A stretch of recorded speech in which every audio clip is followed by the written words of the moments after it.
जय गुरुजी, शुक्राना गुरुजी, अनंतम अनंतम शुक्राना गुरुजी। ओम नमः शिवाय, शिव जी सदा सहाय। ओम नमः शिवाय, गुरुजी सदा सहाय।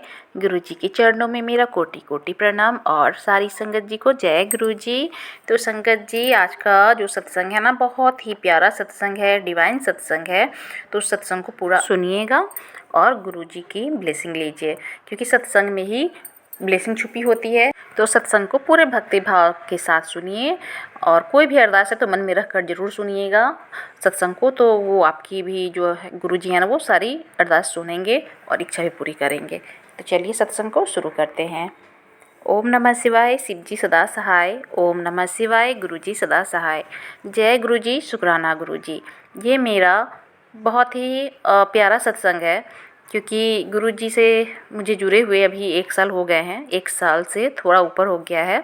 तो मैं गुरुजी को मतलब पहले तो नहीं जानती थी, लेकिन जैसे जैसे मैं जुड़ के जितना नज़दीक गुरुजी के आई हूँ, जितनी करीब मैं आ गई हूँ गुरुजी के, मुझे लगता है कि गुरुजी हर पल मेरे अंग संग हैं, हर पल अपनी ब्लेसिंग मुझे दे रहे हैं। क्योंकि जब मैं जुड़ी नहीं थी तो मैं बहुत ज़्यादा चिंता में रहती थी, मुझे बहुत ज़्यादा परेशानी होती थी, मैं बहुत अकेलापन महसूस करती थी। लेकिन जब से गुरुजी से जुड़ी हूँ, गुरुजी ने मेरा हाथ थामा है, तब से मेरे जीवन में बहुत खुशहाली मतलब कि लगती है कि मैं बहुत खुश हूँ, मुझे कोई चिंता नहीं है, मैं बहुत अच्छे से रह रही हूँ गुरुजी के साथ में, गुरुजी को पाकर। और ये मेरा जो सत्संग है, ये मेरे लिए बहुत ही बड़ा शुक्राना सत्संग है। 1 महीना पहले की बात है। तो 1 महीना पहले से मुझे एक ड्रीम बार बार आ रहा था, तो मुझे समझ में नहीं आ रहा था। वो ड्रीम जो था ना, कि मेरी नोज पिन जो मैं पहनी हुई हूँ, वो बार बार मुझे ड्रीम यही दिख रहा था कि मेरा नोज पिन गिर गया है और फिर मुझे मिल भी गया बिछावन पे, तो कभी मेरे हाथ में ही मिल गया है।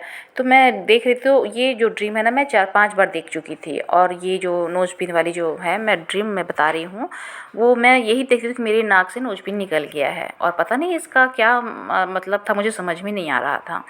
तो ये 3 दिन पहले की बात है कि नोज पिन मेरे नाक से फिर से मैं सोती हूँ तो फिर से मुझे ड्रीम में दिखता है कि मेरा नोज पिन मेरे नाक से निकल गया है और फिर मैं उसे ढूंढती हूँ तो वो मिल भी जाती है बिछावन पे। तो मैं सोचती हूँ कि ऐसा फिर मुझे बार बार एक ही ड्रीम क्यों आ रहा है। उस टाइम में मैं सत्संग सुन रही थी, तो मैं सोचती हूँ कि एक बार मैं चेक कर लेती हूँ अपनी नोज पिन को, कहीं उसमें कोई दिक्कत तो नहीं है। शायद गुरुजी मुझे ये बताना चाहते हों ड्रीम के माध्यम से, मैं नहीं जानती हूँ। कहीं ये गिर भी ना जाए, कहीं मैं मार्केट जाऊँ तो वहाँ गिर ना जाए, तो हो सकता है कि गुरुजी मुझे हिंट्स दे रहे हैं। तो मैंने क्या किया कि अपने नोज पिन को चेक किया। तो मैं चेक कर रही थी, तो वो नोज पिन जो है, वो उसकी जो तली होती है नोज पिन को लगाने के लिए, वो पूरा घिस चुकी थी और वो कहीं भी निकल कर गिर जाती मेरी नोज पिन। तो मैंने उसे चेक किया, मैं निकालने की कोशिश की, तो जो तली थोड़ी बहुत बची हुई थी घिस कर ना, वो टूट गई, फिर वो नोज पिन बाहर आ गया। तो मैं सोची कि ओ, लगता है कि गुरुजी मुझे बताना चाहते थे कि तू अपनी नोज पिन को चेक कर।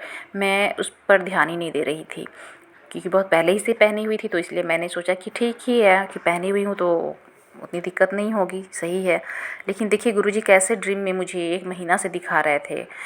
तो मैं परसों देखी हूँ, 3 दिन पहले फिर से ड्रीम में, तब मैं जाकर चेक की हूँ, तो वो मुझे मतलब कि तली जो टूट गई थी, घिस गई थी, उसकी टूट भी गई और कहीं मिली भी नहीं, उसकी तली किधर चली गई। तो ये सब गुरुजी करवाते हैं, अपनी संगत का बहुत ध्यान रखते हैं गुरुजी। अगर मैं नहीं चेक करती तो फिर मेरी नोज पिन ना, बाहर मैं जाने वाली थी वहाँ गिर भी जाती वो। तो सब गुरुजी महाराज करते हैं, अपनी संगत का हमेशा ध्यान रखते हैं। तो ये मेरा शुक्राना सत्संग था गुरुजी के लिए। और जय गुरुजी, शुक्राना गुरुजी। मेरा एक और शुक्राना सत्संग है और ये 15 दिन पहले की है, क्योंकि मैं हमेशा आलस में पड़ जाती हूँ सत्संग करने में और भूल भी जाती हूँ कि मुझे क्या करना है। मैं भूल जाती हूँ सत्संग जो भी होता है गुरुजी का, क्योंकि सत्संग तो हर दिन होते हैं गुरुजी के। तो ये 15 दिन पहले की बात है कि गर्मी भी बहुत ज़्यादा पड़ रही थी उस टाइम में। तो मेरी तबीयत जो है ना, उस टाइम में थोड़ा ठीक नहीं चल रही थी, तो मैं थकी हुई थी, बहुत ज़्यादा काम कर कर थकी हुई थी। तो जब सोने के लिए आती हूँ तो मैं क्या करती हूँ कि वॉशरूम जाने से पहले अपने बाल में जो क्लचर लगाई थी ना, वो बेड पर छोड़ देती हूँ, बेड पर रख के फिर आती हूँ मैं वॉशरूम से सोने के लिए। तो मैं जाकर सीधे सो जाती हूँ क्लचर पे ही, मुझे ध्यान में भी नहीं था कि मैंने क्लचर खोल कर वहाँ रख दिया है। उसके बाद मैं सोती हूँ तो क्लचर मेरी पीठ में इतनी ज़ोर से चुभता है, इतनी ज़ोर से उससे लगती है मुझे पीठ में, तो दर्द थोड़ा होता है। फिर मैं उसे क्लचर को हटा देती हूँ वहाँ से, फिर सो जाती हूँ। और सोने के बाद फिर मैं सुबह जब उठती हूँ तो मुझसे उठा नहीं जा रहा है, मुझसे बहुत दिक्कत मुझे हो रही थी, इतना पेन हो रहा था मुझे आगे से चेस्ट में और पीछे भी हो रहा था, पीठ में भी और उसके सीधे आगे में भी हो रहा था। तो मैं बहुत परेशान थी और मुझसे सांस भी नहीं लिया जा रहा था। तो मैं सोच रही थी कि मेरे चेस्ट में इतना पेन हो रहा है, पीठ में भी हो रहा है, इतना दर्द था कि मुझे सांस ही नहीं लिया जा रहा था, मैं खींच ही नहीं पा रही थी सांस को।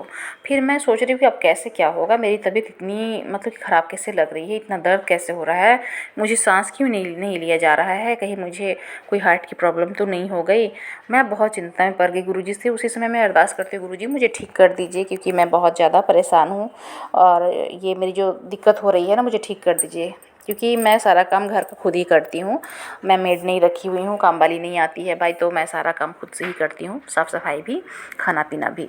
तो उस दिन छुट्टी की दिन थी और उस दिन और परेशानी मेरी बढ़ने वाली थी क्योंकि सारी फैमिली जब घर में हो तो काम भी बढ़ जाता है और मुझसे उठा भी नहीं जा रहा है। फिर मैं हिम्मत करके गुरुजी का नाम ली तो उठ कर गई। फिर जब मैंने काम किए उसी में, और मैं किचन में जब काम कर रही तो मुझे यही चिंता है कि मुझे लग रहा है कुछ हो गया है, मुझे डॉक्टर के पास जाना चाहिए दिखवाने के लिए।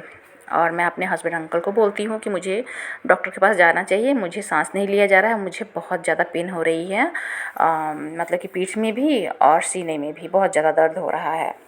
तो बोले कि कुछ नहीं होगा, ऐसे ही मतलब कि हो गया होगा, ज़्यादा दिक्कत है तो ये चंदन लगा लो गुरुजी का और जल प्रसाद। तो मैं तो जल प्रसाद हर दिन लेती हूँ, चंदन भी लगाती हूँ।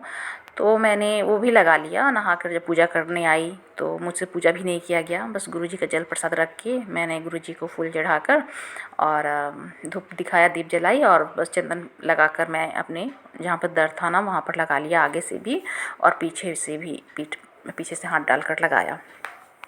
और उसके बाद गुरुजी से अरदास है, गुरुजी मुझे ठीक कर दीजिए, मुझे बीमार मत बनाइए, मुझे हॉस्पिटल नहीं जाना है, आप तो सब जानते हैं। तो फिर अरदास करके हम लोग नाश्ता किए और मैं लेट गई आराम करने के लिए क्योंकि मेरी तबीयत ही बहुत ज़्यादा ख़राब लग रही थी। मैंने अपने हस्बैंड को भी बोला कि मुझे कोई हार्ट की प्रॉब्लम तो नहीं है, मुझे दिखा लेना चाहिए। बोले कि तुम बहुत ज़्यादा सोचती हो, ऐसा मत सोचो, वैसा कुछ भी नहीं है। तो मैं अपने हस्बैंड की बात मानकर अंदर ही अंदर मैं चिंता कर रही थी कि नहीं कुछ तो बात है, मैं इतनी मतलब कि मुझे इतना दर्द हो रहा है, मुझे सांस भी नहीं लिया जा रहा है, मैं बहुत ज़्यादा परेशान हूँ। मैंने होम्योपैथ की दवा ली और मुझे तब तक याद नहीं कि मुझे रात में चोट भी लग गई थी क्लचर से, ये मुझे याद ही नहीं था। मैंने होम्योपैथ की दवा भी खाई दर्द की, और चोट की दवा है आर्निका मोंटाना, वो मैंने खाया। उसके बाद मैं लेटी हुई थी तो मेरे हस्बैंड अंकल बोले कि सुनो मैं सत्संग सुना रहा हूँ रविंद्र दाढ़ अंकल का, तो सुनो, सत्संग सुनने से बहुत ही कल्याण होता है, तो बहुत ही अच्छा सत्संग है। तो मेरे मुझे ठीक है, सब लोग बैठे हुए थे, सत्संग मेरे हस्बैंड अंकल सुना रहे थे। उसी सत्संग में आता है कि तुझे तो कुछ नहीं हुआ है, तू ना अपना दिमाग बहुत लगाती है, तुझे कोई बीमारी नहीं है, तो बिना मतलब कि अपने दिमाग को मत चला, तुझे हॉस्पिटल जाने की कोई ज़रूरत नहीं है। तो उस सत्संग में सुना रहे थे और गुरुजी यही जो ये बात है ना, ये गुरुजी अपने संगत को बता रहे थे। जब ये बात मेरे कान में आई तो मुझे लगा कि ये गुरुजी मुझे सुना रहे हैं, मुझे कुछ भी नहीं हुआ है, मुझे हॉस्पिटल जाने की ज़रूरत नहीं है। और देखिए संगत जी, तब मुझे याद आ गया कि रात में मैं सोई तो मुझे क्लचर चुभ गया था मेरे पीठ में और उसी का ये दर्द हो रहा है। उसके बाद देखिए क्या चमत्कार होता है संगत जी। मैं जब सत्संग पूरा सुन ली उसके बाद जो मेरे दर्द थे वो बहुत कम हो गए थे। ये सब मेरे गुरुजी का ही चमत्कार है। वो सत्संग सुनने के बाद ना मेरे जो दर्द है धीरे धीरे करके रात तक तो बहुत कम हो गए। मैं अच्छे से खाना भी बनाई रात में, और दर्द जो था तो मैं बोल भी नहीं पा रही थी, उस टाइम में मैं अच्छे से बोल भी पा रही थी। फिर मैंने अपने हस्बैंड को बताया कि देखिए गुरुजी सत्संग मेरे लिए करवाए हैं, जो आप सुना रहे थे सत्संग को, तो गुरुजी कैसे अपने संगत को बोले तुझे तो कुछ नहीं हुआ है, तो भर्म मत पाला कर अपने मन में, तो भर्म को निकाल, तुझे हॉस्पिटल जाने की कोई ज़रूरत नहीं है। तो देखिए सच में मैं सोच रही थी मुझे हॉस्पिटल जाने की ज़रूरत है, और मैं भी अपने मन में भरम पाली हुई थी कि मुझे कहीं हार्ट की दिक्कत ना है, इसलिए मुझे जाना चाहिए दिखाने के लिए। गुरुजी ने जब ऐसी बात बताई, सत्संग में मुझे सुनवाया, उसी समय से मेरी दर्द भी ठीक हो गई और मैं ठीक हो गई। उसके बाद ना मुझे दर्द नहीं है, 2 दिन तक मतलब हल्का हल्का दर्द था, उसका फिर बहुत ही आराम से ये दर्द ठीक हो गया मेरा। ये सब गुरुजी की कृपा है। तो सत्संग संगत जी सुनिए, सत्संग में गुरुजी हमें हिंट्स देते हैं और सत्संग सुनवा कर हमारे कष्ट को कटवा देते हैं। ये मैंने उस दिन देखा है सत्संग सुनकर, कैसे मेरे जो दर्द इतने मतलब इतना बड़ा दर्द हो रहा था मुझे, इतना दर्द था मैं आपको बता नहीं सकती। मुझे सांस लिया नहीं जा रहा था, खींचा नहीं जा रहा था, बहुत दर्द में थी मैं। मुझे झुका नहीं जा रहा था, मुझे लेटा नहीं जा रहा था, इतना मैं दर्द में थी। ये सब गुरुजी की कृपा है, गुरुजी की महिमा है। सत्संग बहुत ही डिवाइन होता है, तो सत्संग को ज़रूर सुनिएगा। ये मैं कह रही हूँ क्योंकि मुझे भी गुरुजी ने ब्लेस किया है सत्संग से। तो ये मेरा शुक्राना सत्संग है गुरुजी के लिए। जय गुरुजी, शुक्राना गुरुजी, अनंतम अनंतम शुक्राना गुरुजी। और सत्संग मुझे बोलने में जो भी भूल चूक हो गई वो क्षमा कर दीजिए गुरुजी। जय गुरुजी, शुक्राना गुरुजी। तो संगत जी, सुना आपने कितनी सत्संग ब्लेसिंग भरी है, तो आप भी सत्संग को सुनिए और गुरुजी की ब्लेसिंग लीजिए। और आप भी अपने सत्संग को शेयर करना चाहते हैं तो व्हाट्सएप नंबर दिया गया है डिस्क्रिप्शन बॉक्स में, आप उस पर अच्छे से वॉइस में ऊंची आवाज़ में रिकॉर्ड कर भेज सकते हैं, या अच्छी राइटिंग में लिख कर सत्संग को भेज सकते हैं। जय गुरुजी, शुक्राना गुरुजी। और अभी तक आपने गुरुजी के इस चैनल को सब्सक्राइब नहीं किया है तो जल्दी से सब्सक्राइब कर लीजिए, और कमेंट में जय गुरुजी लिखना मत भूलिएगा।